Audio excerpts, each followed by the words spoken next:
अपने पुराने शरीर को छोड़ आत्मा दूसरी माता के गर्भ में प्रवेश करती है। मनुष्य आत्मा पशु योनि में नहीं जाती। जैसे सेब के बीज से कभी संतरे का वृक्ष नहीं निकलता, वैसे ही मनुष्य आत्मा सदैव मनुष्य शरीर ही धारण करती है। आत्मा जब भी किसी नए शरीर को धारण करती है तो वो अपने नए मित्र संबंधी और अपनी एक नई पहचान बनाती है। जैसे कोई नाटक में कलाकार अपने अनुरूप वस्त्र पहनकर एक निर्धारित समय में अपना अभिनय करता है, ठीक उसी प्रकार इस विश्व रंगमंच पर आत्मा भी एक कलाकार की तरह अपने निर्धारित समय पर अभिनय करती है। और जब शरीर अधिक उम्र, बीमारी या किसी घातक चोट के कारण बेकार हो जाता है, तब आत्मा शरीर को त्याग देती है और जन्म उपरांत जन्म लेती जाती है। इसी प्रकार जीवन एवं मृत्यु का ये अविनाशी चक्र इस संसार में चलता रहता है। विश्व नाटक अथवा विश्व इतिहास और कुछ नहीं बल्कि सभी आत्माओं का एकत्रित खेल है। आत्मा परम धाम में तब तक इंतजार करती है जब तक कि परिस्थिति उसके विश्व नाटक में प्रवेश करने के अनुकूल ना हो। एक बार आत्मा यहां आ जाती है तो उसे तब तक यहीं रहना पड़ता है जब तक कि सभी आत्माएं इस विश्व नाटक मंच पर न आ जाएं।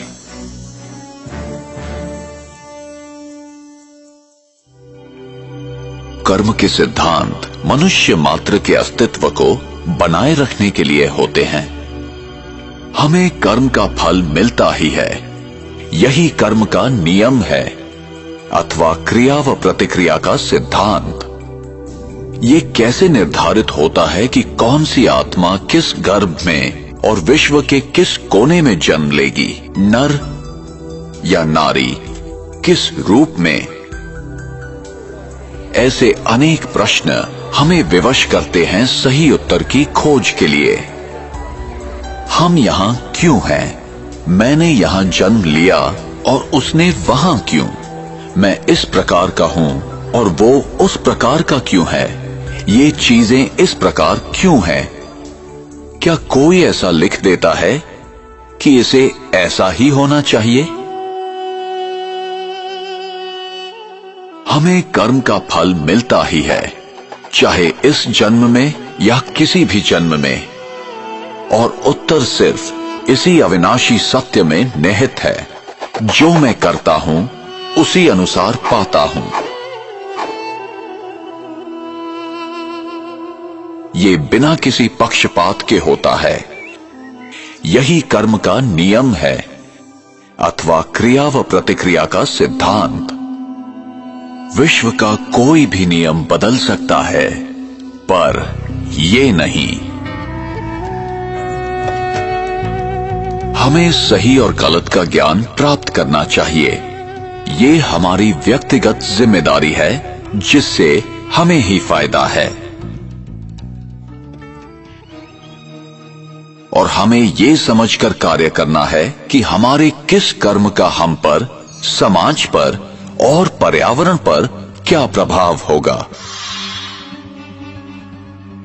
उसका परिणाम अभी होगा अथवा भविष्य में। फल अच्छा होगा या खराब, प्रत्येक कर्म का फल मिलेगा ही। इसलिए कर्म करने से पूर्व जरा सोचें। जो कर्म सिद्धांत को नहीं समझते हैं, वे वर्तमान की घटनाओं को देखते हुए निष्कर्ष निकालते हैं।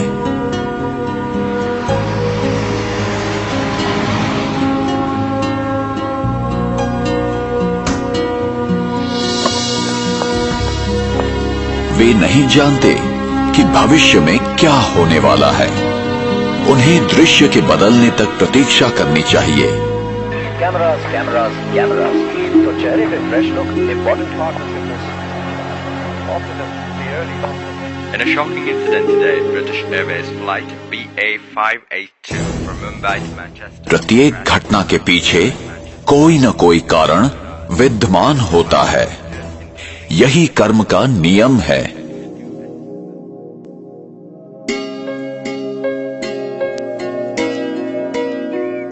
मेरा भविष्य इस समय किए कर्मों पर निर्भर है।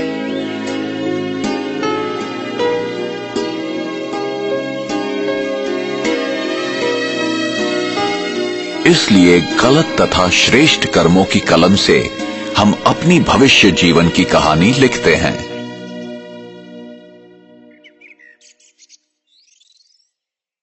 आप जो बोते हैं वही पाते हैं। प्रकृति कितनी अद्भुत है। इस संसार में करोड़ों व्यक्ति हैं, फिर भी प्रत्येक की उंगलियों के निशान अलग हैं। कोई भी दो डीएनए एक जैसे नहीं हैं। हम देखते हैं कि कोई भी दो व्यक्ति एक जैसे नहीं हैं। ये ऐसा इसलिए है कि कोई भी दो आत्माएं एक जैसी नहीं हैं। उनमें सिर्फ इतनी ही समानता है कि दोनों एक अविनाशी ज्योति बिंदु हैं। हम प्रत्येक व्यक्ति के व्यवहार में, तौर तरीके में, सोच में, रहन सहन में अंतर देखते हैं। संक्षेप में प्रत्येक आत्मा का व्यक्तित्व भिन्न है। इसलिए मैं अपने आप में विशिष्ट हूं। मैं किसी से कम नहीं हूं या किसी से बड़ा नहीं हूं। जब मैं महसूस करता हूं कि मैं संसार में अद्वितीय हूं, मैं यहां अपना एक विशेष किरदार निभाने और जिम्मेदारी पूर्ण करने आया हूं, तो मैं अपना भविष्य गढ़ सकता हूं। मैं आत्मा, अति सूक्ष्म दिव्य ज्योति बिंदु हूं। ये शरीर और संसार जिसमें मैं रहता हूं, एक दूसरे से सूक्ष्म, भावनात्मक एवं अदृश्य संबंध में जुड़े हुए हैं। मेरा प्रत्येक विचार, आचरण और कार्य मुझे और सारे विश्व को प्रभावित करता है।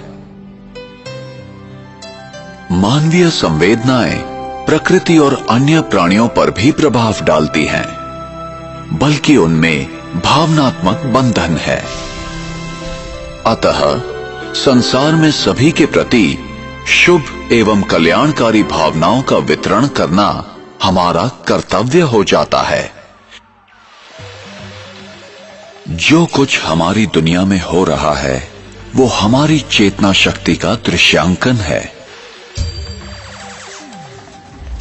संक्षेप में कहा जा सकता है कि देह भान के प्रभाव में किए गए कर्म संकुचित और आध्यात्मिक शक्ति विहीन होते हैं। इनसे क्रोध, घृणा, ईर्ष्या, लोभ जैसी संवेदनाएं उत्पन्न होती हैं,